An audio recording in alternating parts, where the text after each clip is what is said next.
ಅಪೊಸ್ತಲರ ಕೃತ್ಯಗಳು ಅಧ್ಯಾಯ 27. ಸೌಲನು ಕೈಸರಯ್ಯದಿಂದ ರೋಮಾಪುರಕ್ಕೆ ಪ್ರಯಾಣ ಮಾಡುತ್ತಿರಲು ಹಡಗು ಮೆಲಿತೆ ದ್ವೀಪದ ದಡದಲ್ಲಿ ಒಡೆದು ನಾಶವಾದದ್ದು. ನಾವು ಸಮುದ್ರ ಮಾರ್ಗವಾಗಿ ಇತಾಲ್ಯ ದೇಶಕ್ಕೆ ಹೋಗಬೇಕೆಂದು ತೀರ್ಮಾನವಾದ ಮೇಲೆ ಪೌಲನನ್ನು ಬೇರೆ ಕೆಲವು ಸೆರೆಯವರನ್ನು ಚಕ್ರವರ್ತಿಯ ಪಟಾಲಮಿಗೆ ಸೇರಿದ ಯೂಲ್ಯನೆಂಬ ಒಬ್ಬ ಶತಾಧಿಪತಿಗೆ ಒಪ್ಪಿಸಿದರು.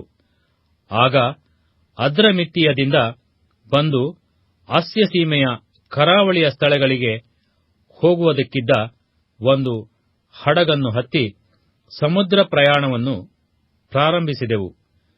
ಮಕೆದೋನ್ಯಕ್ಕೆ ಸೇರಿದ ಥೆಸಲೋನಿಕದ ಅರಿಸ್ತಾರ್ಕನು ನಮ್ಮ ಜೊತೆಯಲ್ಲಿದ್ದನು. ಮರುದಿನ ಸೀದೋನಿಗೆ ಮುಟ್ಟಿದೆವು.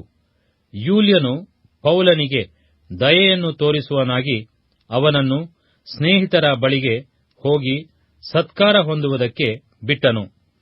ಅಲ್ಲಿಂದ ಹೊರಟು ಎದುರು ಗಾಳಿ ಬೀಸುತ್ತಿದ್ದುದರಿಂದ ಕುಪ್ರದ್ವೀಪದ ಮರೆಯಲ್ಲಿ ಸಾಗಿ ಕಿಲಿಕ್ಯಕ್ಕೂ ಪಂಪುಲ್ಯಕ್ಕೂ ಎದುರಾಗಿರುವ ಸಮುದ್ರವನ್ನು ದಾಟಿ ಲುಕಿಯ ಸೀಮೆಯಲ್ಲಿರುವ ಮುರಕ್ಕೆ ಬಂದೆವು. ಅಲ್ಲಿ ಅಲೆಕ್ಸಾಂದ್ರಿಯದಿಂದ ಬಂದು ಇತಾಲ್ಯ ದೇಶಕ್ಕೆ ಹೋಗುತ್ತಿದ್ದ ಒಂದು ಹಡಗನ್ನು ಶತಾಧಿಪತಿಯು ಕಂಡು ನಮ್ಮನ್ನು ಅದರ ಮೇಲೆ ಹತ್ತಿಸಿದನು. ಅನೇಕ ದಿವಸ ನಿಧಾನವಾಗಿ ಸಾಗುತ್ತಾ ಎಷ್ಟೋ ಪ್ರಯಾಸದಿಂದ ಕ್ನೀದಕ್ಕೆ ಎದುರಾಗಿ ಬಂದಾಗ ಗಾಳಿಯು ನಮ್ಮನ್ನು ಅಲ್ಲಿಗೆ ಮುಟ್ಟಗೊಡಿಸದೆ ಇದ್ದದರಿಂದ ಕ್ರೇತ ದ್ವೀಪದ ಮರೆಯಲ್ಲಿ ಸಾಗಿ ಸಲ್ಮೋನೆಗೆ ಎದುರಾಗಿ ಬಂದು ಪ್ರಯಾಸದಿಂದ ಆ ದ್ವೀಪದ ಕರಾವಳಿಯನ್ನು ಹಿಡಿದು ಹೋಗಿ ಚಂದರೇವುಗಳೆಂಬ ಸ್ಥಳಕ್ಕೆ ಸೇರಿದೆವು. ಅದರ ಹತ್ತರದಲ್ಲಿ ಲಸಾಯವೆಂಬ ಪಟ್ಟಣವು ಇತ್ತು. ಹೀಗೆ ಬಹುಕಾಲ ಕಳೆದು ಹೋಯಿತು. ಮಹಾ ಉಪವಾಸದ ದಿವಸವು ಆಗಿ ಹೋಗಿತ್ತು. ಈ ಸಂದರ್ಭದಲ್ಲಿ ಸಮುದ್ರ ಪ್ರಯಾಣ ಮಾಡುವುದು ಅಪಾಯಕರವಾಗಿದ್ದರಿಂದ ಪೌಲನು, ಜನರೇ, ಈ ಪ್ರಯಾಣದಿಂದ ಸರಕಿಗೂ ಹಡಗಿಗೂ ಮಾತ್ರವಲ್ಲದೆ ನಮ್ಮ ಪ್ರಾಣಗಳಿಗೂ ಕಷ್ಟವೂ ಬಹು ನಷ್ಟವೂ ಸಂಭವಿಸೋದೆಂದು ನನಗೆ ತೋರುತ್ತದೆ ಎಂದು ಅವರನ್ನು ಎಚ್ಚರಿಸಿದನು. ಆದರೆ ಪೌಲನು ಹೇಳಿದ ಮಾತುಗಳಿಗಿಂತ ನಾವಿಕನೂ ಹಡಗಿನ ಯಜಮಾನನೂ ಹೇಳಿದ ಮಾತಿಗೆ ಶತಾಧಿಪತಿಯು ಹೆಚ್ಚಾಗಿ ಲಕ್ಷ್ಯ ಕೊಟ್ಟನು. ಆ ರೇವು ಹಿಮಕಾಲವನ್ನು ಕಳೆಯುವುದಕ್ಕೆ ಅನುಕೂಲವಲ್ಲದ್ದರಿಂದ ಅಲ್ಲಿಂದ ಹೊರಟು ಸಾಧ್ಯವಾದರೆ ಹೇಗೂ ಫೊಯಿನಿಕ್ಸ ಊರನ್ನು ಸೇರಿ ಅಲ್ಲೇ ಆ ಹಿಮಕಾಲವನ್ನು ಕಳೆಯಬೇಕೆಂದು ಹೆಚ್ಚು ಜನರು ಆಲೋಚನೆ ಹೇಳಿದರು. ಫೊಯಿನಿಕ್ಸವು ಕ್ರೇತದ್ವೀಪದ ಒಂದು ರೇವು, ಈಶಾನ್ಯ ದಿಕ್ಕಿಗೂ ಆಗ್ನೇಯ ದಿಕ್ಕಿಗೂ ಅಭಿಮುಖವಾಗಿದೆ.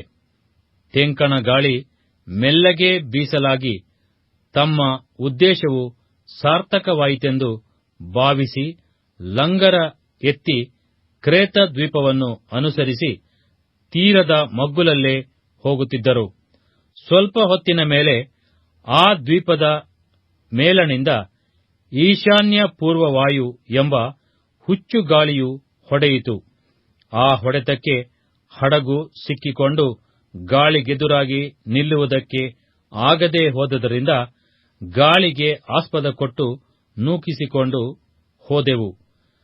ಕ್ಲೌಡವೆಂಬ ಒಂದು ಸಣ್ಣ ದ್ವೀಪದ ಮರೆಯಲ್ಲಿ ಹಡಗನ್ನು ನಡೆಸಿಕೊಂಡು ಬಂದ ತರುವಾಯ ಹಡಗಿನ ದೋಣಿಯನ್ನು ಎತ್ತಿ ಭದ್ರ ಮಾಡಿಕೊಳ್ಳುವುದು ನಮಗೆ ಪ್ರಯಾಸವಾಯಿತು.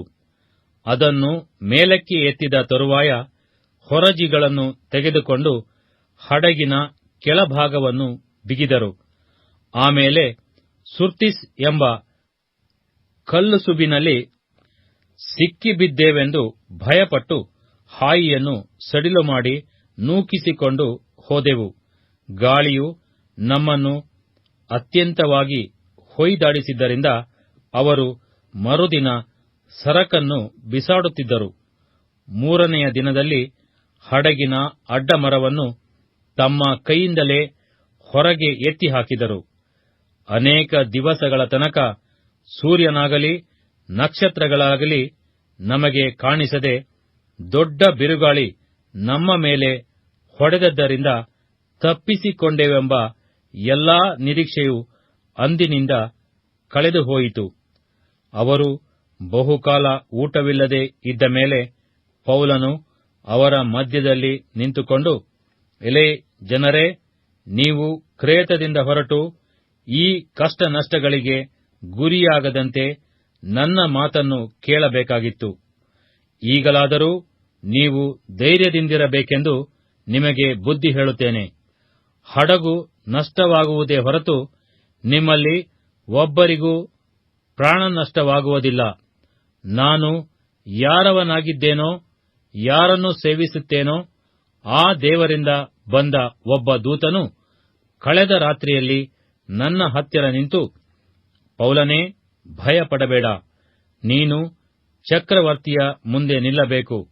ಇದಲ್ಲದೆ ನಿನ್ನ ಸಂಗಡ ಈ ಹಡಗಿನಲ್ಲಿ ಪ್ರಯಾಣ ಮಾಡುವವರೆಲ್ಲರ ಪ್ರಾಣ ದೇವರು ನಿನ್ನ ಮೇಲಣ ದಯೆಯಿಂದ ಉಳಿಸಿಕೊಟ್ಟಿದ್ದಾನೆಂದು ನನ್ನ ಸಂಗಡ ಹೇಳಿದನು. ಆದದರಿಂದ ಜನರೇ, ಧೈರ್ಯವಾಗಿರ್ರಿ.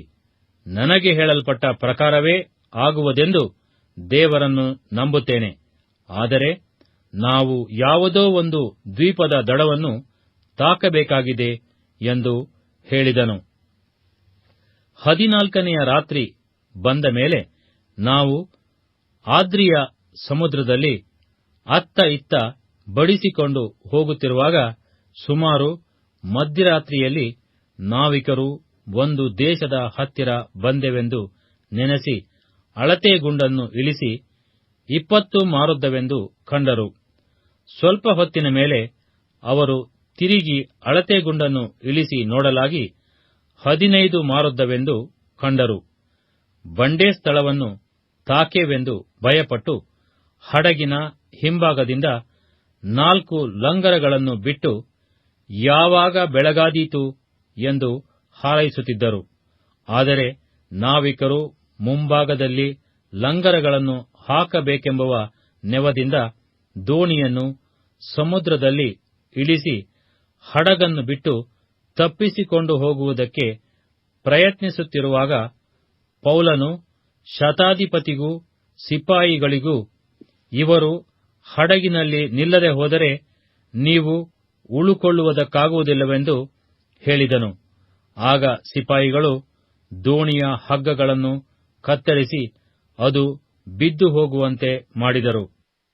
ಬೆಳಗಾಗುತ್ತಿರುವಷ್ಟರಲ್ಲಿ ಪೌಲನು ಏನಾದರೂ ಆಹಾರವನ್ನು ತೆಗೆದುಕೊಳ್ಳಬೇಕೆಂದು ಎಲ್ಲರನ್ನೂ ಬೇಡಿಕೊಳ್ಳುವವನಾಗಿ, ನೀವು ಈ ಹೊತ್ತಿಗೆ 14 ದಿವಸದಿಂದ ಕಾದುಕೊಂಡು ಆಹಾರವೇನೂ ತೆಗೆದುಕೊಳ್ಳದೆ ಉಪವಾಸವಾಗಿಯೇ ಇದ್ದೀರಾದ್ದರಿಂದ ಆಹಾರ ತೆಗೆದುಕೊಳ್ಳಬೇಕೆಂದು ನಿಮ್ಮನ್ನು ಬೇಡಿಕೊಳ್ಳುತ್ತೇನೆ. ಇದು ನಿಮ್ಮ ಪ್ರಾಣರಕ್ಷಣೆಗೆ ಅವಶ್ಯ. ನಿಮ್ಮಲ್ಲಿ ಯಾರ ತಲೆಯಿಂದಾದರೂ ಒಂದು ಕೂದಲು ಉದುರಿ ಹೋಗುವುದಿಲ್ಲವೆಂದು ಹೇಳಿ ರೊಟ್ಟಿಯನ್ನು ತೆಗೆದುಕೊಂಡು ಎಲ್ಲರ ಮುಂದೆ ದೇವರ ಸ್ತೋತ್ರ ಮಾಡಿ ಅದನ್ನು ಮುರಿದು ತಿನ್ನುವುದಕ್ಕೆ ಪ್ರಾರಂಭಿಸಿದನು. ಆಗ ಎಲ್ಲರೂ ಧೈರ್ಯ ತಂದುಕೊಂಡು ತಾವು ಆಹಾರವನ್ನು ತೆಗೆದುಕೊಂಡರು. ಆ ಹಡಗಿನಲ್ಲಿದ್ದ ನಾವೆಲ್ಲರೂ 276 ಮಂದಿ ಸಾಕಾದಷ್ಟು ತಿಂದ ಮೇಲೆ ಗೋಧಿಯನ್ನು ಸಮುದ್ರಕ್ಕೆ ಚೆಲ್ಲಿ ಹಡಗನ್ನು ಹಗುರ ಮಾಡಿದರು.